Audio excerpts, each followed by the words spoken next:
Ang kwentong ito ay hango sa totoong buhay. Karanasan ito ni Benedicto. Taong 1947, Paco, Manila.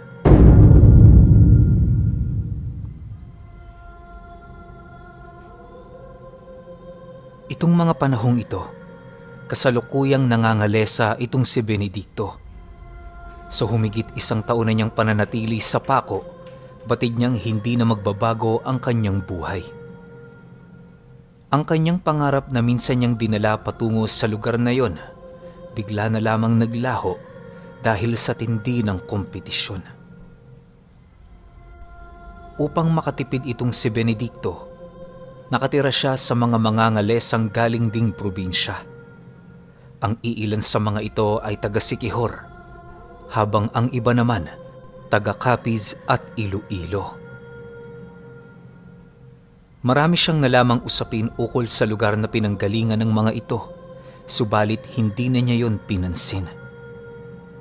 Itong si Benedicto, mariing tinago ang kanyang pagkatao at ang lugar na kanyang pinagmulan. Sa isip-isip niya, kahit kakilala na niya ang mga ito, hindi pa rin niya ito dapat pagkatiwalaan. Sa halos humigit na 9 buwan nilang pagsasama, naging maayos naman ang lahat. Bago kasi siya manirahan doon noong una niyang dating sa Maynila, nagpalaboy-laboy muna siya sa kalsada. Sa kabutihang palad, nakita siya ng kanyang kabayan na siya namang taus-pusong tumanggap sa kanya.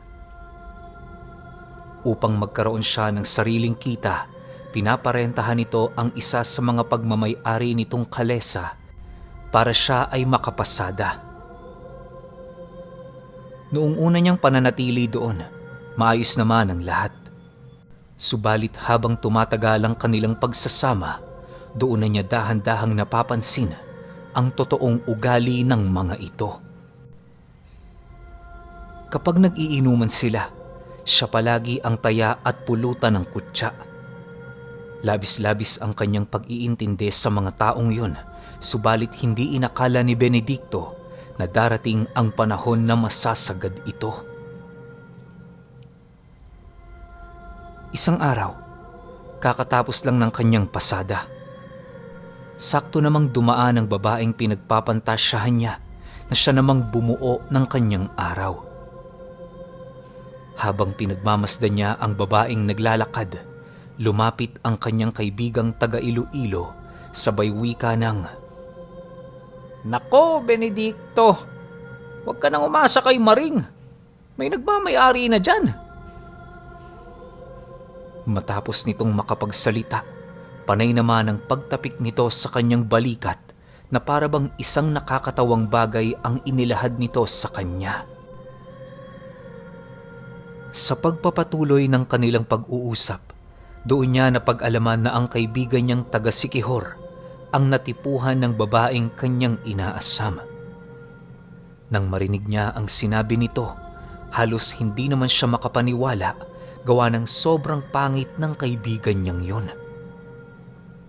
Hindi naman sa panglalait pero ang pagmumukha nito para talagang binagsaka ng langit at lupa dahil sa sobrang kapangitan. Mukhang tinapyas ang ilong, napakalaki ng mga butas, hiwa-hiwalay ang mga naninilaw na ngipin, hindi pantay ang kulay at napakarami nitong tigyawat sa pagmumuka. Maliliit din ang daliri ng kaibigan niyang yun at napakalaki ng mga kuko nito. Kinulang din yun sa tangkad kung kaya't kahit nasa 30 na ang edad nito, para pa rin yung bansot kung titingnan. Ang labis pa noong ipinagtaka ni Benedicto ay kung bakit nagkaroon ng pagkahumaling ang dalaga sa matandang yon sa kabila ng murang edad nito.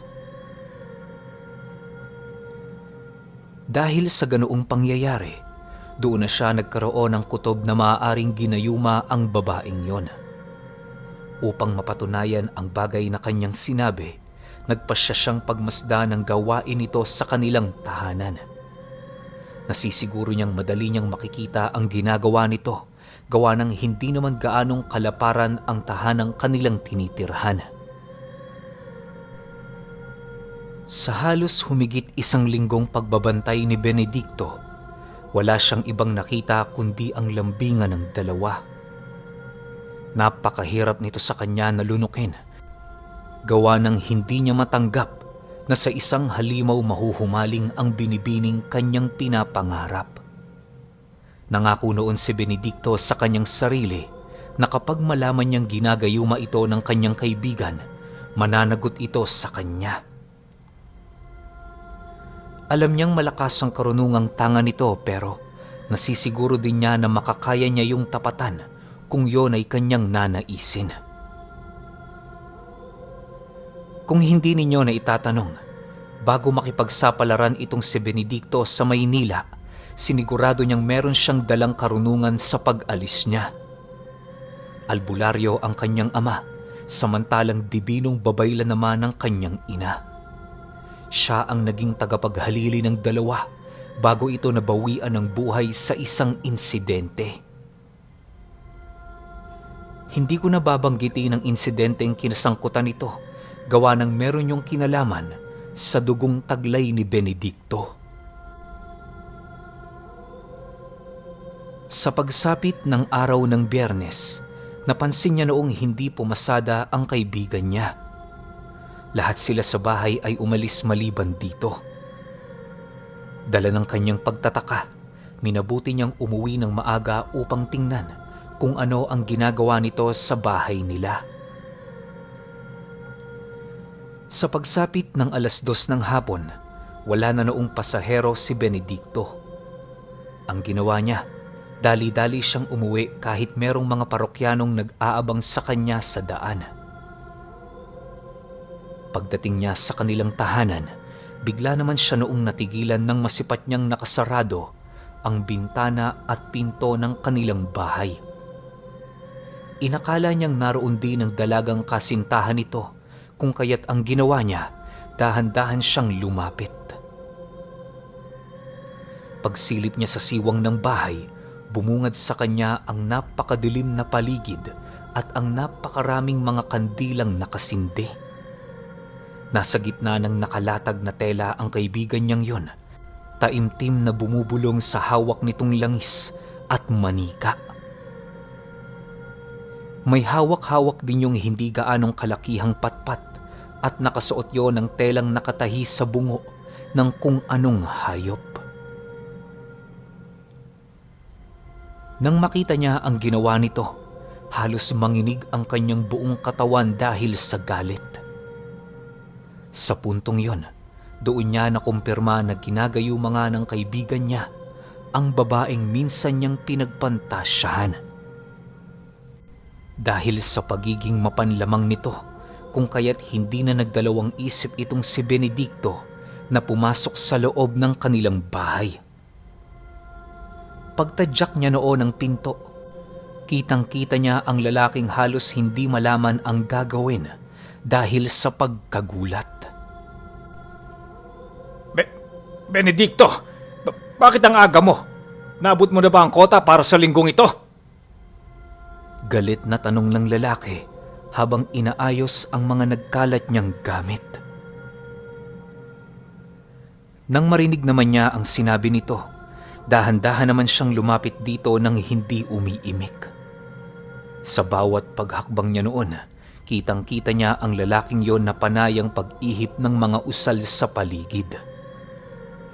Sinusubukan din siya nitong tigalpuhin at ipako, pero sa kasamaang palad, hindi nito nababasag ang kanyang bakod at puder sa katawan. Ilang minuto pa ang lumipas, ilang pulgada na lamang ang kanilang pagitan. Habang nanlilisik ang pagtitig ni Benedicto sa lalaking yon, buong galit naman siyang nagwika ng, "Akala mo nakakatuwa yung ginagawa mo? Hindi mo ba naisip na ang babaeng binibiktima mo ay ang hinahangaan ko? Walang kapatawaran tong ginagawa mo. Kailan may hindi kita mapapatawad hanggang kamatayan." Dahil sa kanyang sinabi, Bigla namang nagmaang-maangan ang lalaki. Nagpanggap yung wala naman siyang ginagawang kakaiba sa paniniwalang kagaya ng karamihan, mangmang si Benedicto pagdating sa lihim na karunungan. Subalit ang akala niyang yon, ang hindi niya alam na mas lalong magpapahamak sa kanya. Sa pagpapatuloy ng kanilang pag-uusap, bigla naman yung sinapak ni Benedicto at buong lakas na tinadyakan patungo sa gilid ng kanilang bahay. Nang akmang tatayo pa ito, muli na naman niya yung sinipa ng 2 beses sa dibdib na siyang naging sanhi upang hindi na yon makabangon. Pagramdam ni Benedicto na hindi na ito makakalaban, doon na niya kinuha ang mga gamit nitong nagkalat sa paligid upang ihipa ng dasal. Lahat ng panggagayuma na ginawa ng lalaki ay binawi niya nang sa gayoy bumalik sa normal ang babaeng matagal na niyang hinahangaan. Matapos niya yung gawin, muli siyang bumalik sa kinaroroonan ng kanyang kaibigan para ito ay balaan. Ito ang tatandaan mo, Punyok. Kapag nalaman kong gumawa ka na naman ng ganitong kabalastugan, puputulin ko yung pagkalalaki mo. Isasabit ko yan sa entradang pinto para magsilbing insulto sa pagkatao mo. Huwag mo akong pipilitin. Hindi ka kawalan sa akin. Wika ni Benedicto. Pasensya ka na, Benedicto. Sadyang desperado lang ako. Hayaan mo, bago ako manggayuma, ipagbibigay alam ko muna sa'yo. Sagot naman ito sa kanya. Nang marinig niya ang sinabi nito, buong lakas naman niya yung tinadyakan patungo sa sulok ng dingding. Ginawa niya yon sa kadahilanang hindi pa rin natuto ang kaibigan niyang yon. Sa pagpapatuloy ng kanilang pag-uusap, doon niya nakumpirma na hindi lang ang lalaking yon ang may karunungan sa kanila.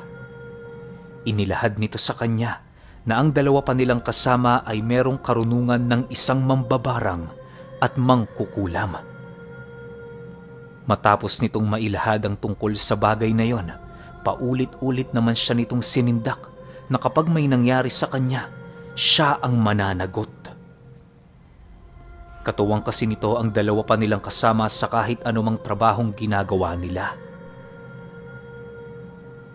Dahil sa pangyayaring yon, wala nang nagawa si Benedicto kundi ang iparamdam sa nilalang ang bangis ng kanyang presensya. Pinaghalong presensya ng aswang at albularyo ang pumaikot sa kanya na siya namang labis na ikinabahala ng manggagayuma niyang kaibigan. Pagsilay niya sa pagmumuka nito, halos mapasigaw naman yon ng napakalakas nang masipat nito ang kanyang mga mata na dahan-dahang nagbabago. Pagsiuslian ng mga ngipin noon ni Benedicto, agad naman silang natigilan nang makarinig sila ng pagkatok sa entradang pinto ng kanilang tahanan. Walang sabi-sabi. Agad naman niyang iniligpit ang nagkalat nitong gamit at puwersahan niyong pinatayo upang hindi sila mapaghinalaan na merong ginagawa. Sa pagbukas niya ng pinto, bumungad sa kanya ang kasama nila sa bahay na nakangiti habang nakaakbay sa babae nitong kasama. Nang magkatitigan sila, bigla naman yung napaseryoso, gawa ng hindi nito inaakala na maagang uuwi si Benedicto. Animoy ang taong yun, alam na alam kung ano ang ginagawa ng kanilang kasamang nahuli niya. Ilang minuto pa ang lumipas, mahinahong kinausap naman niya ito na pumasok. "O Benedicto, patangaga mo?" Nagtatakang tanong ng lalaki. Wala naman. May hinuli lang ako. Huwag kang mag-alala. Nahuli ko na. Sagot naman niya rito. Matapos niyang makapagsalita, dali-dali naman niyang binagtas ang daan patungo sa kanyang silid. Nang makapagpalit na siya ng damit, Agad naman siyang tumungo sa likurang bahagi ng kanilang bahay upang sunugin ang mga kasangkapang ginamit ng kanyang kaibigan. Sa pagsapit ng gabi, doon niya binantayan ng babaeng ginayuman nito upang kumustahin yon ukol sa kung ano ang kasalukuyan nitong nararamdaman. Naglakas loob na siyang kausapin ng babaeng yon, nang sa gayoy siya na mismo ang makakumpirma sa karamdaman nito. Pagdaan ng babae sa kanyang harapan, agad naman yung hinawakan ni Benedicto para kausapin. Nang mapagtanto niyang hindi yun gaanong masungit, itinuloy-tuloy na niya ang pagtatanong dito hanggang sa hindi naglaon nagkakilala na silang dalawa. Magmula noong nagkaroon na sila ng pag-uusap, naging madalas na ang kanilang pagkikita. Alam niyang natitipuhan din siya ng babae, gawa ng may itsura naman siya kahit papaano. Hindi man sa pagmamayabang pero itong si Benedicto, meron talagang angking kagandahang lalaki. Bukod kasi sa napakalaki ng hubog ng katawan nito, napakakinis din ng kayumanggi nitong balat. Makalipas lamang ang isang buwan, doon na nga sila tuluyang nagkalapit. Bagaman ramdam niyang sasagutin na siya nito, minabuti niyang wag na muna yung ligawan. Napaka-konserbatibo kasi nitong si Benedicto.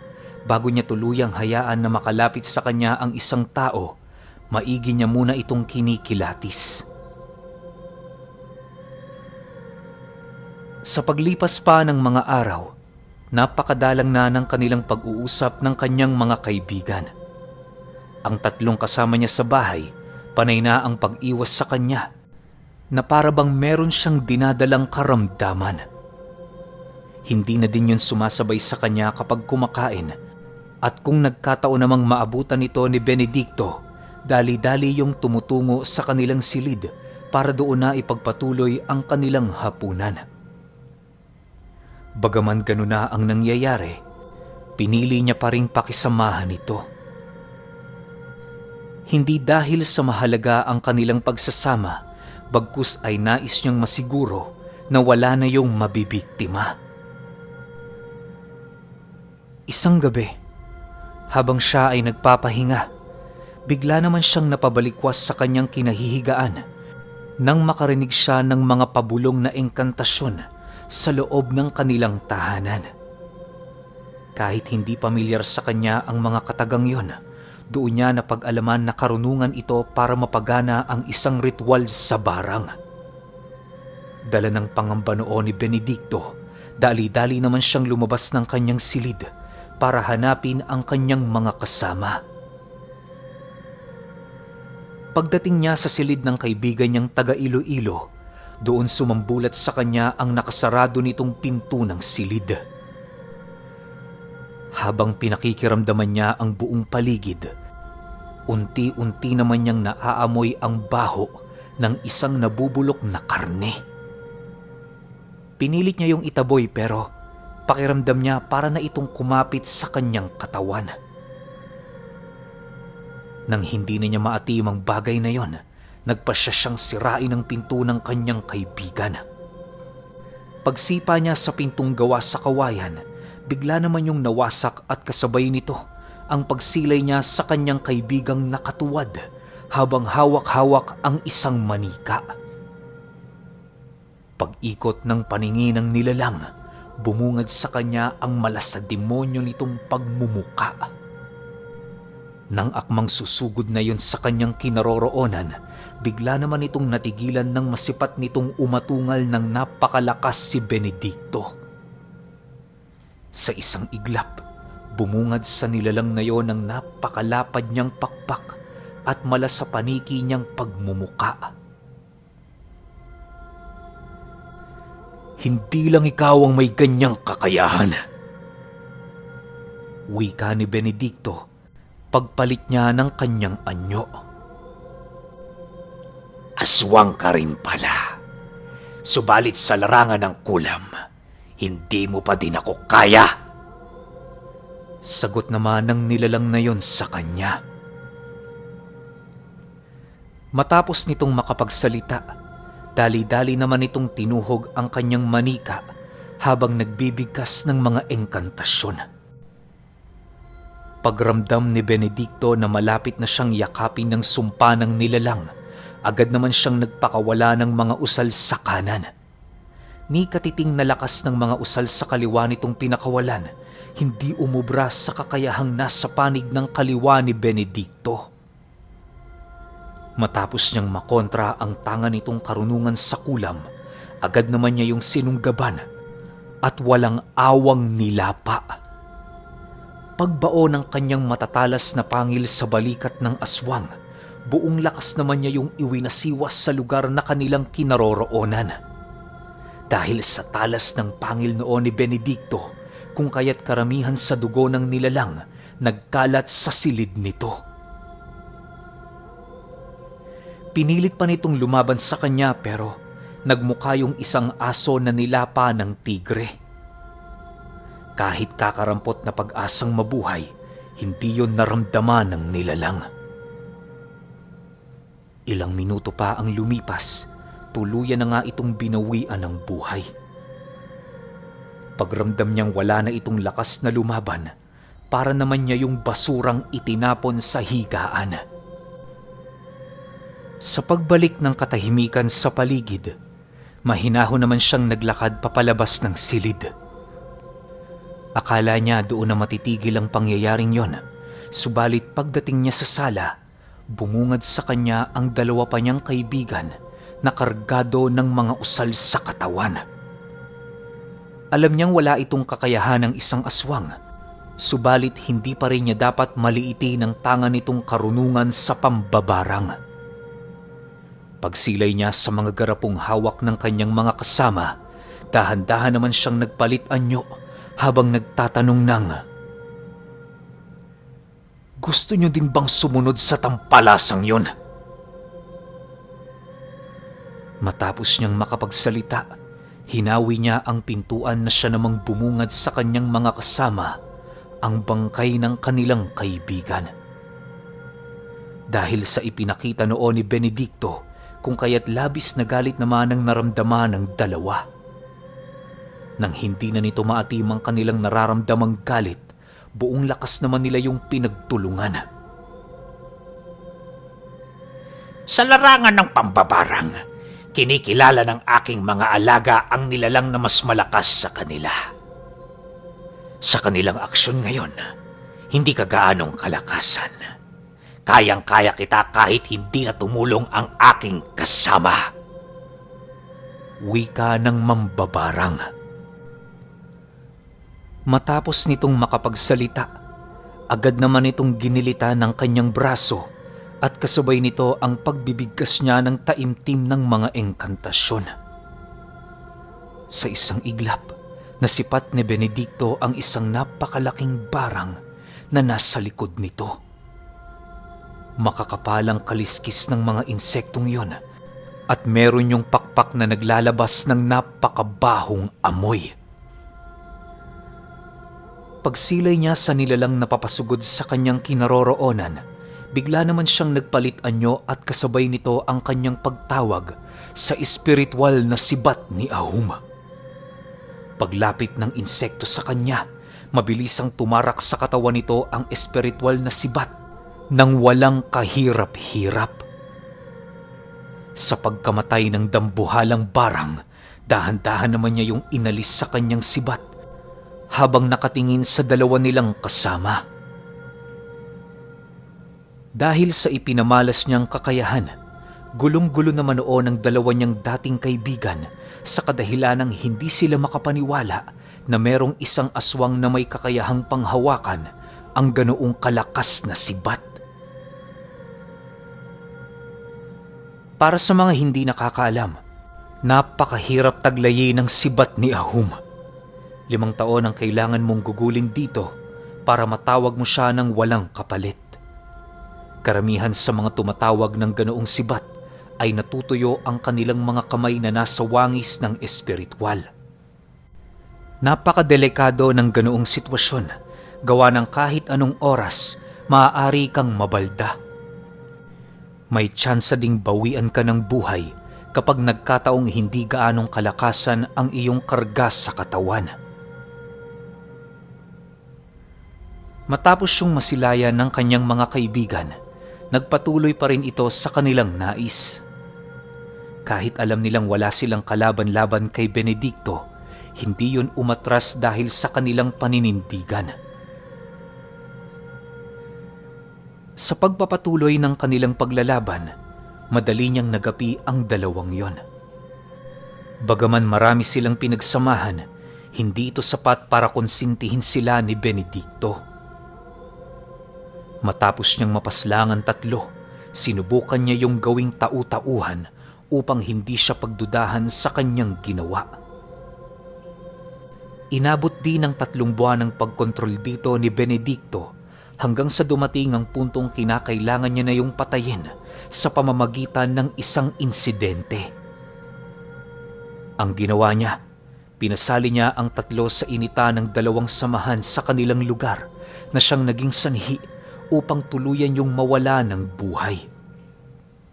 Kahit wala yung tama sa katawan, kusa na lamang yung bumagsak sa lupa dahil sa kawalan ng bisa ng kanilang mga kakayahan. Ayon sa kanya, na sa pagkamatay ng 3 yon, merong 5 kataong nahuli dahil sa sila ang napagbintangan sa kasalanang hindi naman nila ginawa. Para kay Benedicto, isang maliit na alay lamang ang pagdusa ng mga taong yon kung ikukumpara sa maaaring magawa ng 3 niyang kasama na galing probinsya. Makalipas ang lamay, agad naman niya yung inilibing. Kung ano-ano ang kanyang ginawa noon para lamang magpakitang tao sa pagkamatay ng 3. Mahirap man itong gawin para kay Benedicto, wala siyang magagawa sapagkat yon ang nag-iisa niyang paraan para hindi siya kagalitan ng mga taong naninirahan sa kanilang lugar. Makalipas pa ang ilang buwan, napasakan niya na nga ang bahay na yon. Doon na din sila tumira ng kanyang kasintahan na siya namang labis niyang ikinatuwa. 1 taon pa ang lumipas, nagbunga na din ang kanilang pagmamahalan.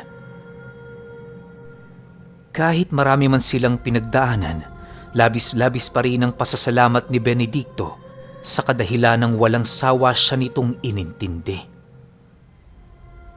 Ayon sa kanya, na sa pagtanda niya sa pako, marami siyang pinatumbang mga nilalang na nasa panig ng kaliwa.